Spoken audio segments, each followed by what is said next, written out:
સાંભળ ને માં મેલડી, જો માં તારે લેવું જ હોય ને તો એક ગાય અમારું બધું સુખ લઈ લે, પણ આમ ધીમે ધીમે દુઃખ નો દે માં, નથી સહન થતું. તું ગમે એટલું દુઃખ આપીને પણ તારી ભક્તિ નહીં મેકું માં, હું તારાથી દૂર નહીં રહું. તારી ભક્તિમાં કદાચ મારે મોત આવી જાય ને, મારો મરવાનો દાડો આવી જાય ને તો એ મને પહોંચ થાય માં, પણ તારી ભક્તિ નહીં મેકું માં.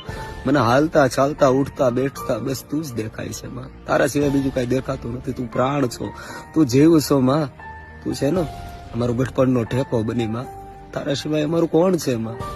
તું ભલે અમને લાડ નો લડાવ્યો, અમારે નથી મારી લાડ, અમારે નથી લડાવવા, અમારે કોઈ વસ્તુ કાંઈ નથી જોતું. બસ માં ખાલી ખમા કહી દઈ ને માં, એક વાર માથે ખાલી હાથ ફેરવી દઈ ને માં, તો એ બધું અમને મળી જાય. હૃદયના ભાવથી મારી તારો હાકલો સાંભળવા માટે છે ને માં, આ રુદિયો કાયમિકના માટે રાહ જોવે છે કે ક્યારે અમારી ભગવતી અમને હાકલો દે. મારી એ અમારા નસીબમાં નથી. જોજે એટલે ક્યાં વાર